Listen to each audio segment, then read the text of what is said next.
We are joined now by Senator from Alabama, Tuberville. We got a bunch to dive into with you, but I want to start with this. I don't think I've heard you comment on it too much, but you coached against Nick Saban, most legendary, I think, dynastic college football coach of all time. What was your reaction when you saw Saban announce that he was stepping down? Well, good afternoon, guys. Glad to be on. Wasn't really shocked. I think that he and I have talked quite a bit about the NIL over the last 2 years. He's very disappointed the direction that college football and college sports are going.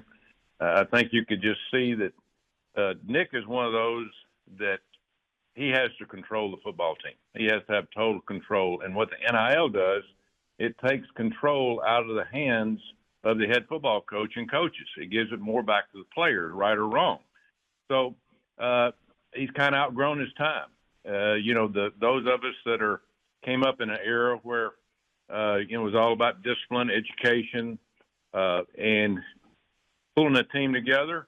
It was a lot of fun. But now that money has got involved, which right or wrong, it's there to stay. It's different, and it's different for people, especially people like Nick. So I wasn't surprised. I thought he might go another year or two, but he made the decision. He's got a lot of business deals going on all across the country, and I'm sure he's going to get involved in that now. I support the senator's analysis on this, and I would just throw in there, Senator Tuberville, if you would tell me a little bit about, we got a lot of conversation going on with the border and what's going on in terms of the Biden administration and what's being done. You've introduced the No VA Resources for Illegal Aliens Act. Tell us about what this would do and what kind of a problem is this right now for the country? Well, first of all, the border is the biggest crisis going that's happened in our lifetime within our country. We've had a lot of problems, and we're going to continue to have problems. But what's happening at the border is devastating to the inner workings of our Constitution, the people, the taxpayers, citizens in this country. Here's the problem that we've got. They just, one after another, they crop up. Our VA is very important. We have 19 million veterans across our country, which we owe every debt in the world to. They deserve the best health care in the world. Now, we have the biggest health care system in the world called the Veterans Administration. It is being funded by the taxpayers. It's very expensive. 9 million of the 19 million veterans actually participate in the VA because there's very long lines. A lot of them that don't need the VA, they use their own insurance, they go to other hospitals. Well, because the lines are so long, we've started what we call community care systems across the country in the rural areas, basically where a veteran doesn't have to drive 2 hours to a VA that's the closest to him. Well, since the border's been opened, the Biden administration has decided to use these community care systems in the rural areas for illegal immigrants. And so they're being prioritized. It's kicking our veterans to the end of the line. Money is being used from the Veterans Administration that's supposedly supposed to be used on the vets, being used on illegal immigrants. It is wrong. The Biden administration knows it's wrong, but they can't handle it. I mean, we can't handle all these illegals in the country. It's crashing our health system, our education system, our economic system. We've spent billions of dollars, and it's only going to get worse. Senator, you have spent a lot of time, I think, over the years. In fact, I think we've asked you about this with Joe Manchin, who is, for Democrats, quite sane. He was on Fox News this morning talking about the situation at the border. As you just said, that I think Joe Manchin described it as a disaster, but he's not going to run for re-election. Based on your knowledge of Joe Manchin, do you think he runs as a third-party presidential candidate, throws things into a bit of an uproar there, or not? How would you assess his political future? Yeah, I talked to Joe several times a week. We actually did this NIL bill that we're trying to get pushed on the floor of the Senate. It's not going to happen as long as Chuck Schumer's there because they want to unionize all the athletes, which would be a total disaster. But Joe understands. He's one of the sane Democrats that actually understand the border's out of control. We've got to do something. Is he going to run? I think there's a good chance he could run in that no-name league or whatever they call it. No labels, really yeah. Yeah. Also known as the no-name league. I like that. Yeah, We should call it that. But go ahead. No name. he's traveled every weekend. He's going to somewhere. I know he's talking to a lot of big money people behind the scenes. He can't win. I think that I don't know what his alternative motive is behind it. He knows that Trump's going to be hard to beat. I actually think if he does run, it will help President Trump. I think it will take some Democrats away from whoever's running on the Democratic side. But I think, again, Joe and I we're good friends. Matter of fact, he grew up with Nick Saban, played on the same high school football team. His dad, Nick's dad, was their coach, and so they're very, very close. We talk a lot about sports, but I think Joe will probably run, and I think he'll be a detriment to the Democratic side if he does. What would you tell Nick Saban if he came to you and told you he was thinking about politics? I don't think I think he'd probably be good at it because anything he does, he's going to do it 100%. But you got to have patience for politics.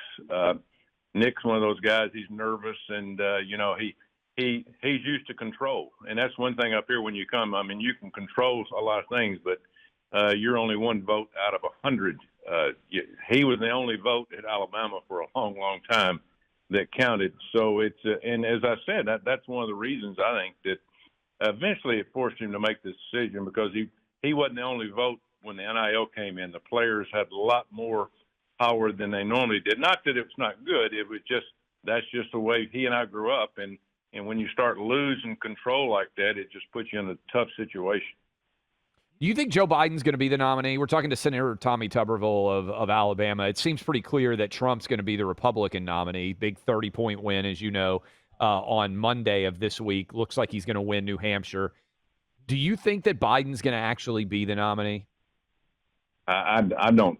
I can't imagine him being the nominee. I mean, he's gotten worse. He doesn't spend any time now in Washington, D.C., either Camp David or in Delaware.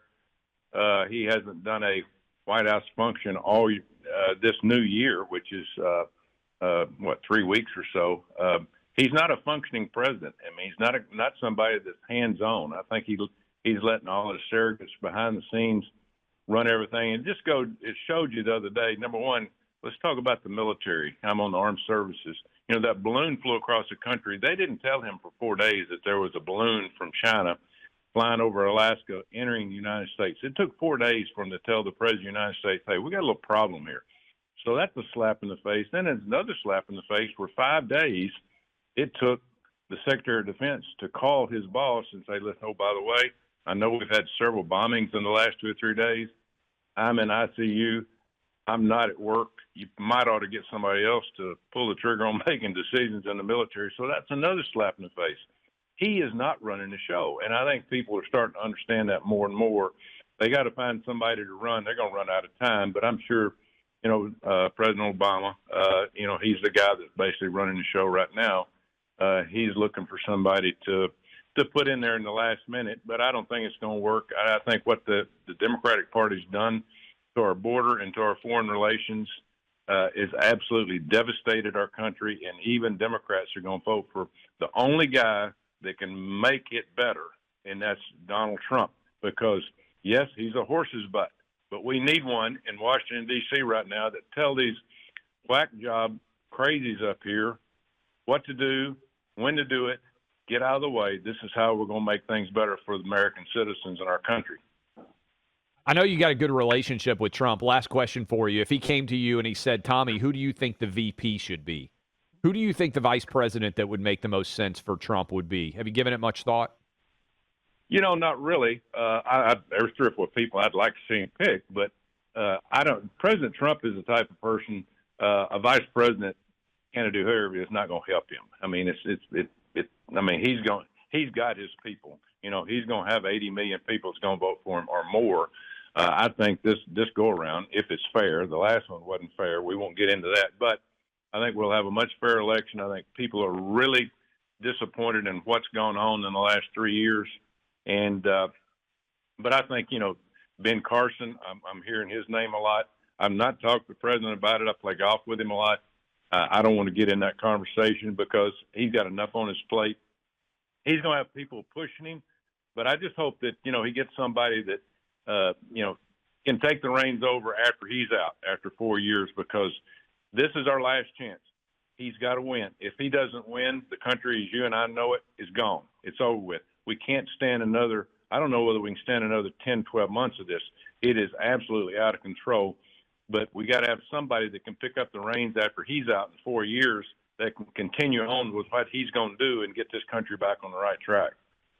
Senator Tuberville, know you're busy. Appreciate the time. Appreciate you coming on with us. And congratulations to all the Auburn fans out there to not have to go against Nick Saban anymore. I know that's been a big win for you guys to start the year.